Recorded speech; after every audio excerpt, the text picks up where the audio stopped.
पुत्रेति तन्मयतया तर्वो विनेदोस् तं सर्वभूतहृदयं मुनिमानतोऽस्मि। परम पिता परमात्मा राम जी महाराज को बारंबार प्रणाम करते हुए भगवान की वांग्मय मूर्ति श्रीमद् भागवत महापुराण को बारंबार प्रणाम करते हुए इस परम पवित्र प्रांगण में व्यास गद्दी पर विराजमान होकर श्रीमद् भागवत महापुराण का रसपान कराने वाली मर्मज्ञ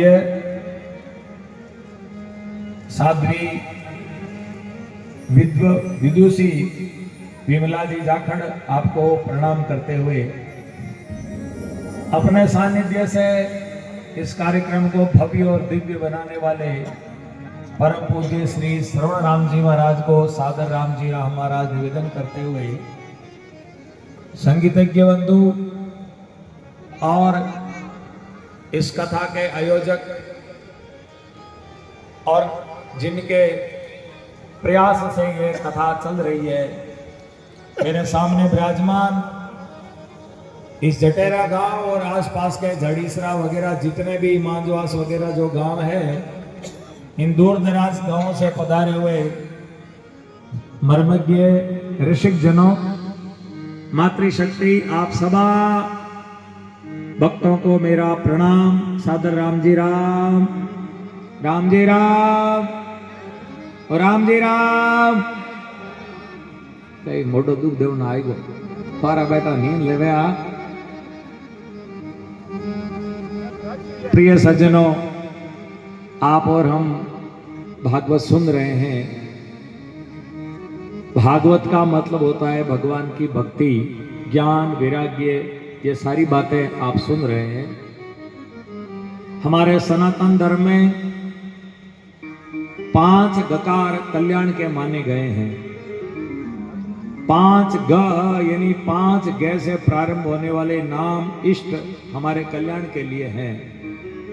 पहला ग गोविंद यानी भगवान या परमात्मा। हम गोविंद का भजन करें, गोविंद की लीला गाएं, भगवान के गुणों को सुने और अपना जीवन ऐसा बना लें कि हमारे प्रत्येक कार्य में, जान अनजान में, किसी भी स्थिति में भगवान को न भूलें तो हमारा कल्याण हो जाए। शास्त्रों ने कहा यदि यह नहीं कर पाते हो तो आप ऐसा करो, गुरु देव को अपना लो, अपने जीवन में गुरु धारणा बना लो।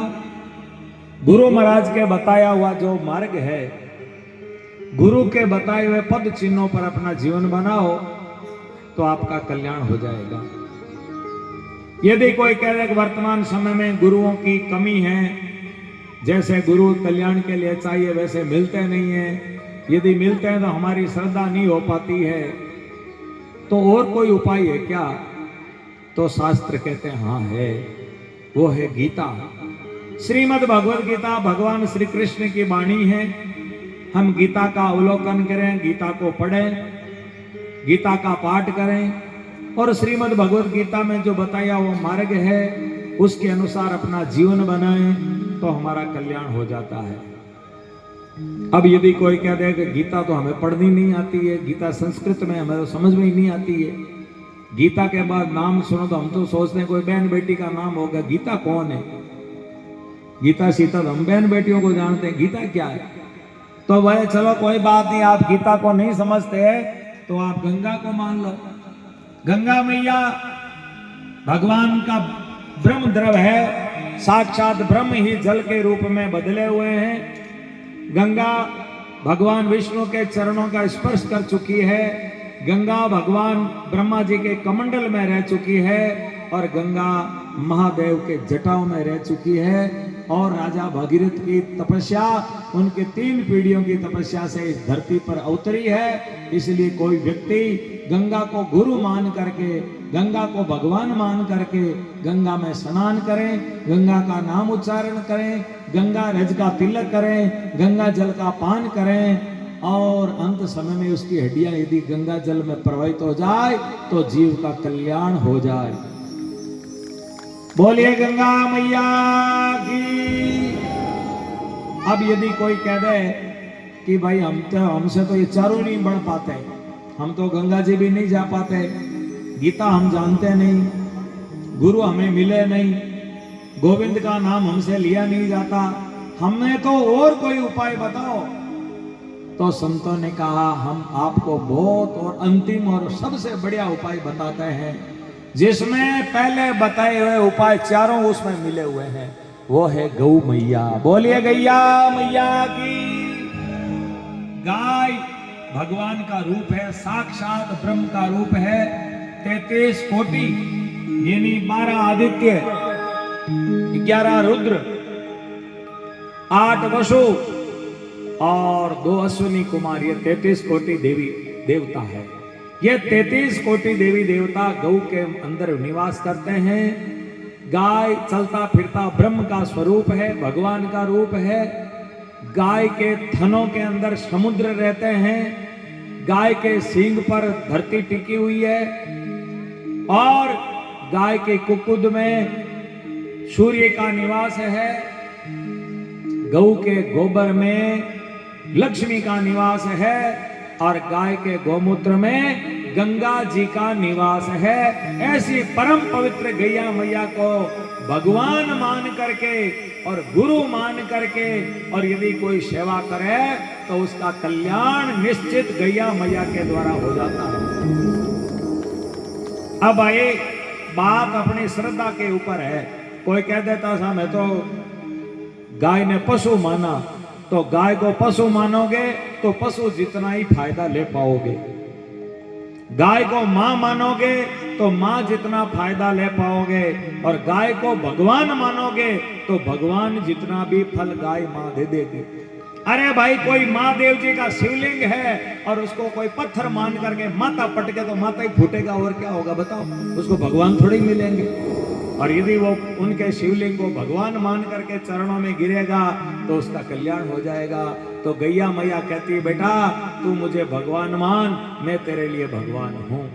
ऐसी परम पवित्र गौ आधारित संस्कार, शिक्षा, हमारा खान पान, सब कुछ रहन सहन हमारे भारत में हमेशा से रहा है।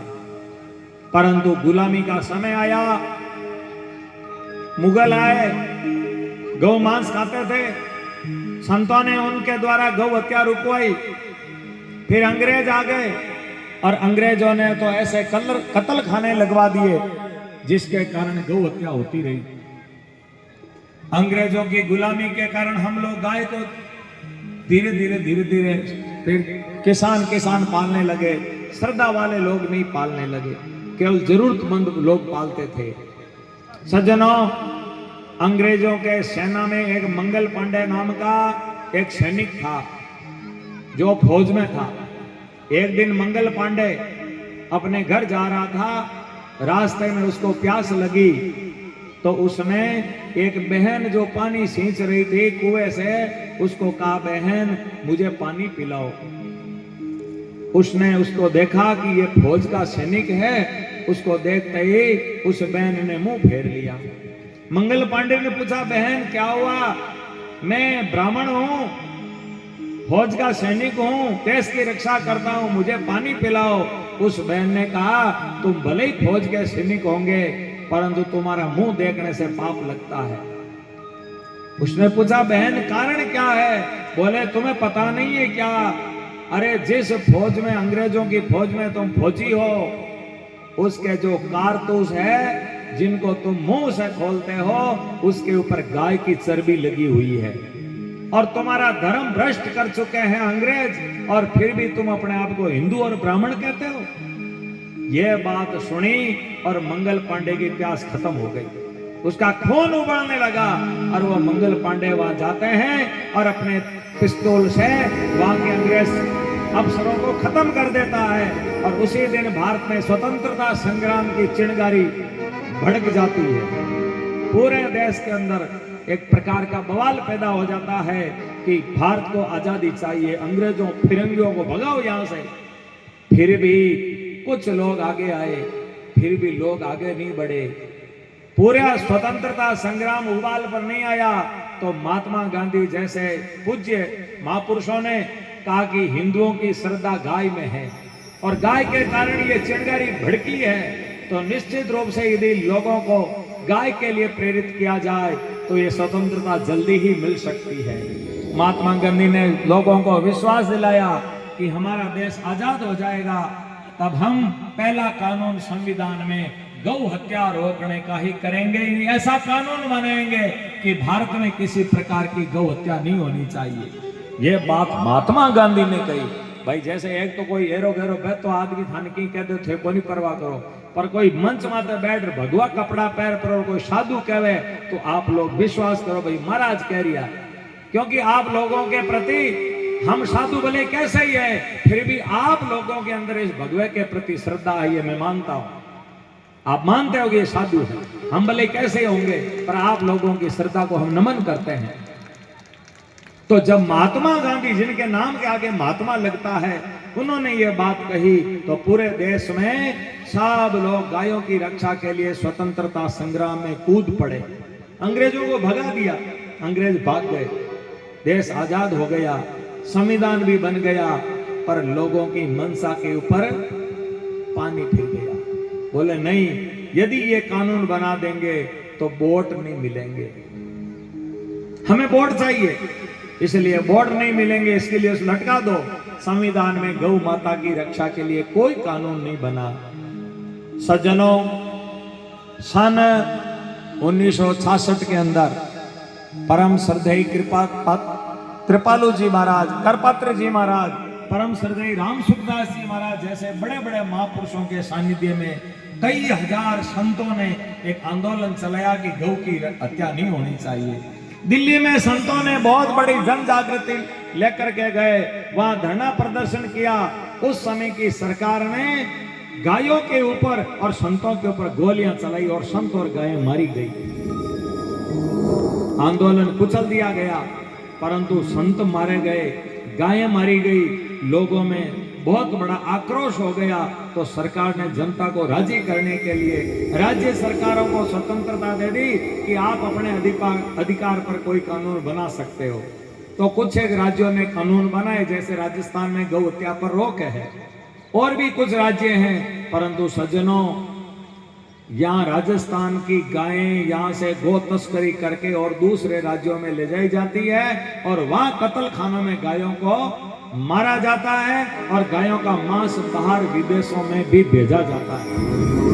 मांस खाने वाले लोग ऐसा काम करते हैं। अब यदि कोई गौ भक्त लोग यदि गौ तस्करी पर अंगुली उठाते हैं तो गौ भक्तों को भी कानून नहीं होने के वजह से कानून का सामना करना पड़ता है, पुलिस से लड़ना भिड़ना पड़ता है, और ऐसे लड़ भिड़ करके जेल जाकर कितने दिन गायों की रक्षा करेंगे। इधर किसानों की दुर्दशा हो गई, खेतों में ट्रैक्टर आ गया तो बैलों की जरूरत नहीं पड़ी तो गाय की जरूरत कम हो गई।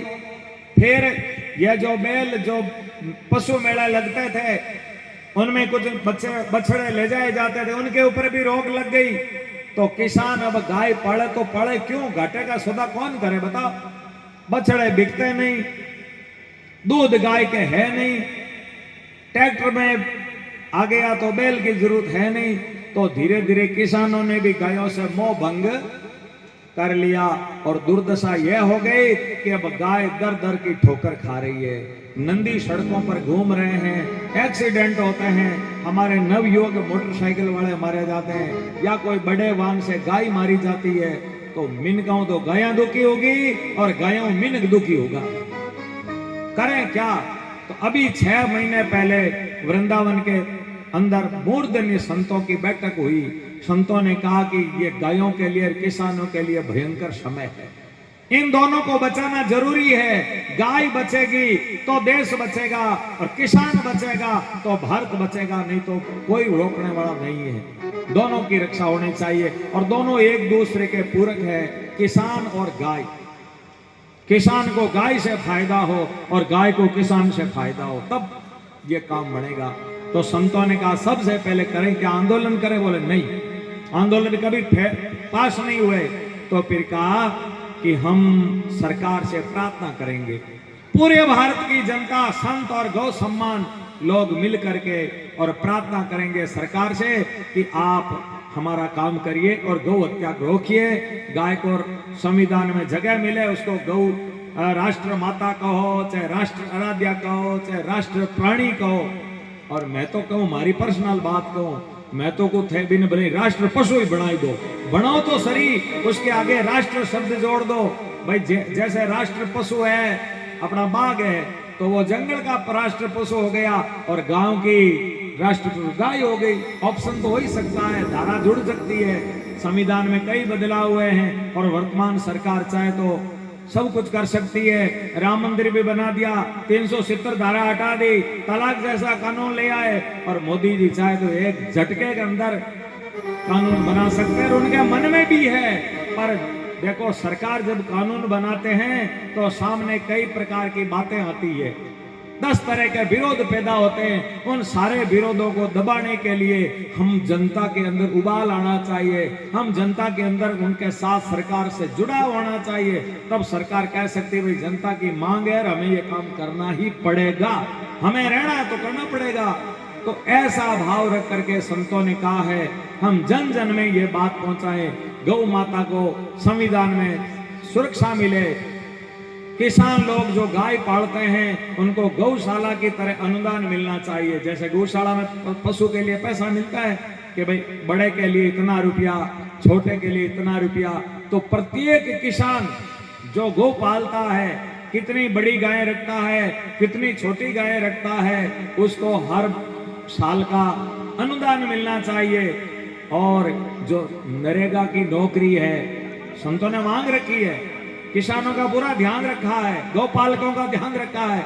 जो नरेगा की नौकरी जो नरेगा में जाने के बाद मिलती है, वो नरेगा की नौकरी जो गाय घर रखता है उसको घर बैठे ही दे दी जाए कि तू गाय की सेवा कर। यदि मान लो तू गाय की सेवा नहीं करता है, 180 नरेगा वाले लोग हैं, उनको खंदेड़ा में नहीं भेज पड़ा और कहते थे गौशाला में जाओ, पोटा नाको, नीरो छानो, कचरो नाको और आप 4 घंटा काम करो, आपको वहां भी नौकरी मिल जाएगी। तो गौशाला की सेवा हो जाएगी और किसानों को नरेगा की नौकरी मिल जाएगी, दोनों का काम हो जाएगा। ऐसी खाद जनता के अंदर दी जाए यूरिया के साथ साथ। अभी तो भारत में किसान की भी परिभाषा नहीं है कि किसान किसको कहते हैं। किसानों के साथ में इतना बड़ा मजाक हो रहा है, किसान किसको कहने ये भी परिभाषा नहीं है। ऐसा तय होना चाहिए कि जिसके पास में 10 बीघा जमीन है उस, और जिसके पास में 4 या 5 गाय है, 4 गाय है, मान लो कानून ऐसा बन जाए कि आपके पास 10 बीघा जमीन है तो आपको 4 गाय तो रखनी ही पड़ेगी, तब आपको किसानों को मिलने वाला पूरा फायदा देंगे हम। यदि आपके पास में 100 बीघा जमीन है और एक की भी गाय नहीं रखते तो हम आपको किसान की श्रेणी में नहीं लेंगे, क्योंकि आप खाली व्यापारी बन बैठे हो। तो इसलिए गाय भी रखो और जमीन आपकी आप रखो, गायों की सेवा हो, ऐसे रख करके। और बहुत बड़ी 30 मांगे रखी गई है, ये हमारे साथ में पत्रक है। अब देखो सज्जनों, विशेष बात यह है, मैं समय ले रहा हूं, बहन से माफी मांगूंगा 5 मिनट का। इस पत्रक में किसी नेता का नाम नहीं है, किसी अभिनेता का नाम नहीं, कलाकार का नाम नहीं, कोई संत का नाम नहीं, कोई ये शंकराचार्य का अभियान नहीं, कोई वामपंथियों का अभिमान नहीं। देखो दुनिया लोग तरह तरह की बातें भड़काती है, उन लोगों की बातों में हमें आना नहीं है। ये संतों का, गौ भक्तों का, गौ पालकों का अभियान है, ये कोई वामपंथियों का, कम्युनिस्टों का अभियान नहीं है, ये कोई सरकार के खिलाफ नहीं है। हम पूरी तरह से हमारी सरकार के साथ में हैं, हम तन से, मन से और धन से सरकार के साथ में हैं, पर केवल मांग ही है कि सरकार का कर्तव्य बनता है कि गौ माता को सुरक्षा, सम्मान और सेवा मिलनी चाहिए। ये पत्र घर घर में जा रहा, प्रत्येक व्यक्ति के पास में जा रहा है। इसमें नो डोनेशन लिखा हुआ है, यानी कोई चंदा नहीं, कोई रसीद नहीं, कोई रुपया इकट्ठा करने की भावना नहीं, केवल और केवल भाव यही है कि गौ माता की रक्षा हो। आने वाली 27 अप्रैल, कितना अप्रैल? 27 अप्रैल, आने वाली 27 अप्रैल को आपकी जो तहसील पड़ती है, तो जटेरा की तहसील कौन सी है? नागौर पड़ती है। हम नागौर आगो पड़े थे डे जाइजो, आपके पास में डे नजदीक है और फिर मनोज जी आपको बता देंगे कि सब लोगों को कहाँ जाना है, जो दूर दराज से जटेरा जड़ीसरा इधर उधर आसपास के गांव के लोग और माता बहना भी एक दिन गाय के वास्ते आधो दिन छुट्टी रखनी है। 27 अप्रैल को आपको गौ माता के लिए मेहरबानी रख करके अपनी गाड़ी घोड़ा जो व्हीकल है वो लेकर के और तहसील कार्यालय में जाना है। वहां पर एसडीएम को या तहसीलदार को प्रार्थना पत्र देना है। प्रार्थना पत्र की व्यवस्था सब हो जाएगी। आपको तो केवल अपना हस्ताक्षर करना है और वहां कीर्तन करना है, गाली गलौज करनी नहीं, नारेबाजी करना नहीं, धरना देना नहीं, प्रदर्शन करना नहीं, कुछ भी नहीं करना है। केवल वहां भगवान का गीत गाते हुए, गौ माता का गीत गाते हुए जाना है। तहसीलदार साहब से हाथ जोड़ करके और ये कहना है, साहब ये हमारी प्रार्थना पत्र है, गौ माता का प्रार्थना पत्र है, आप प्रधानमंत्री तक इस प्रार्थना पत्र को पहुंचा दो, आपकी बड़ी मेहरबानी होगी। इतना कह करके वापस घर आ जाना है। बस इतना शांति से काम करना है। अपने इसमें किसी प्रकार का हो हुल्लड़ नहीं करना है, कोई विरोध नहीं करना है। हमारी सरकार है, जो गौ माता के अंदर भगवान बैठा है वो हमारे अंदर बैठा है और वो भी हमारे प्रधानमंत्री के हृदय में बैठे हैं। आप सब जनता यदि इस भाव से घर से निकलोगे तो हमें पूरा विश्वास है कि हमारे प्रधानमंत्री जी आने वाले समय में लाल किले की प्राचीर से भाषण देंगे। मेरे देश के भाइयों और बहनों, मेरे भारत में आज के बाद किसी प्रकार की गौ हत्या स्वीकार्य नहीं है और यदि कोई गौ हत्या करता पाया जाएगा तो उसको आजीवन से कम कोई सजा नहीं होगी, ऐसा विश्वास है। पर आप सब लोगों का काम आएगा, आप सब लोग बढ़ोगे तो आपके पास में पत्र गए। यदि मैंने जो बात ये मंच से कही है आपको ठीक लगी है और आप सब चाहते हैं कि गौ हत्या रुकनी चाहिए और महाराज तेरी बात सही है, तो इस पत्र को समर्थन के रूप में आप ऐसा खड़ा करें, इस हाथ को ऊपर करें ताकि हम इस अभियान में सम्मिलित हैं, ऐसा माना जाएगा। मैं बोलूंगा गौ माता की जय, गौ माता की जय, गौ माता की जय, गौ माता राष्ट्र माता, गौ माता, गौ माता, गौ माता, गौ हत्या बंद हो, गौ हत्या, गौ हत्या, भारत अखंड हो, भारत अखंड हो, भारत माता की कृष्ण कन्हैया लाल की जय। मैं पुनः बहन विमला जी के चरणों में अभिवादन करता हूँ, आप सभी ग्रामवासियों के चरणों में नमस्कार करता हूँ। दुनिया तो जोड़े हाथ बोटा वास्ते, मैं जोड़ू गया वास्ते। थारे पगा में हाथ जोड़, थारी माता बहना रे हाथ जोड़ और कहूँ आने वाली 27 अप्रैल ने मनरूप जी बादू जटे आपने कहे बट आप सब लोगों ने जरूर जरूर आना है। यदि ये दिन आएगा तो समझ लो वहां पर काम हो जाए। बोलिए गौ माता की जय श्री राम।